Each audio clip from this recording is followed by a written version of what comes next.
Hello বন্ধুরা, দিনটা ছিল চড়কের দিন। তো দেখো এখানে সন্ন্যাসীরা যথারীতি পুজোয় বসে পড়েছে। কারণ চড়কের দিন সন্ন্যাসীদের নামে সবার নামে ফুল চড়ানো হয়। যে ফুলটা ঠাকুরকে ডাকতে ডাকতে না অটোমেটিক পড়ে যায়, মানে ঠাকুরের এত অশেষ লীলা।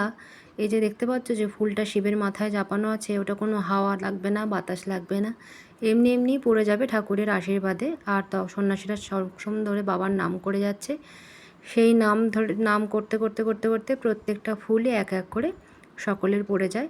এবার তো দেখো ফুল পড়ে যাওয়ার পরে এখানে শুরু হয়েছে, এটা হচ্ছে পাটাশ ভাঙা অনুষ্ঠান। যে অনুষ্ঠানে প্রথমে একটা কুমির করা হয়, সেটা খেজুর দিয়ে, আর একটা কচ্ছপ করা হয় খেজুর দিয়ে, সেটাকে পুজো করা হয়। তারপর সেখানকার মাটি জল দিয়ে নরম করার পরে সন্ন্যাসীরা ঠিক এরকমভাবে গোল গোলভাবে ঘুরতে হবে আর বাবার নাম করতে থাকে। করতে করতে এরকম 7 বার করে ওরা পাক দেবে। 7 বার করার পরে গিয়ে স্নান করে আসে মাটিটা ভেঙে নিয়ে। তারপরে শুরু হয়ে যায় ঝাঁপ দেওয়ার অনুষ্ঠান, যেটা সন্ন্যাসীদের সবথেকে মূল অনুষ্ঠান, যেটাকে বলে সন্ন্যাসীদের এতদিন 3 দিন ধরে সন্ন্যাসী হওয়ার পরে এইটাই হচ্ছে সবথেকে লাস্ট কাজ সন্ন্যাসীদের। তো ফল বিতরণ করে দেওয়ার পরে যখন নিচে কিন্তু জাল পাতা হয়ে গেছে, সেই জালের ওপরে কিন্তু একটা নতুন বটির পাটার ওপরে কিছু কাঁটা দেয়া থাকে, লোহার কাঁটা। কাঁটাগুলো পুজো টুজো করেই দেয়া থাকে, কিন্তু এত ভালোভাবে সন্ন্যাসীরা তার ওপরে পড়ে, কোনো সন্ন্যাসীর কোনো ক্ষতি হয় না।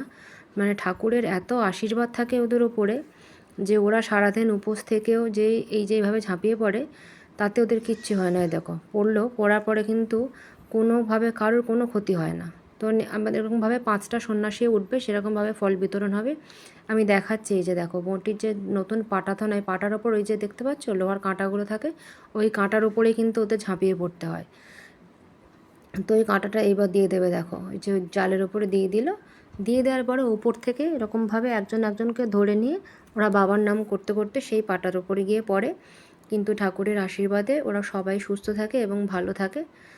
তো এটা এত ভালো লাগে দেখতে, মানে এই দৃশ্যগুলো খুব ভালো লাগে। ভগবানের নাম করা তো মানে খুবই ভালো জিনিস, কিন্তু ভগবানের এই স্বয়ং দেখতে জিনিসগুলো কিন্তু আরও ভালো লাগে।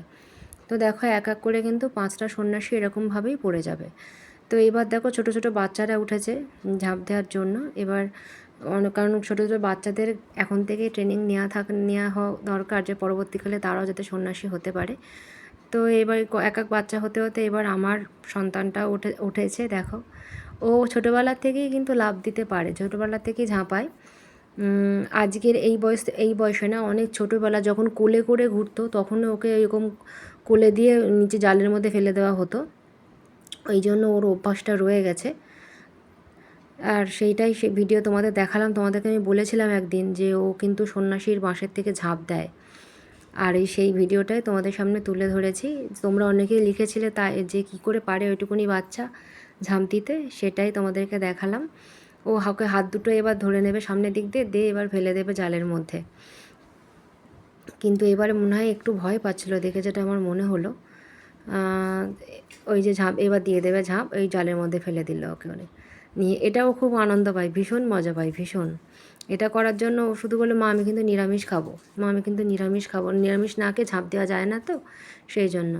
এটাই হচ্ছে আমাদের সন্ন্যাসীর শেষ সন্ন্যাসী, পুরো শেষ সন্ন্যাসী মানে এই সন্ন্যাসীর ঝাঁপানো হয়ে যাওয়ার পরে আমাদের এখানে ঝাঁপ পর্বটা শেষ হয়ে যাবে। তো দেখো যথারীতি ফল বিতরণ করা হয়ে গেছে, তারপরে এবার ঝাঁপ দিয়ে দেবে। ঝাঁপ দেওয়া হয়ে যাওয়ার পরে ধনুচি নাচ হয়। ধনুচি নাচ হয়ে গেলেই আমাদের চড়কে অনুষ্ঠানটা শেষ হয়ে যায়। তখন মনটা কিন্তু খুব খারাপ লাগে, যে মনে হয় সে এত তাড়াতাড়ি সব কিছু শেষ হয়ে গেল, এই তো সবে সন্ন্যাসীর পর্ব শুরু হলো, চড়ক হবে, এই মনে একটা আনন্দ থাকে, আনন্দটাই চলে যায়। যাই হোক, আসছে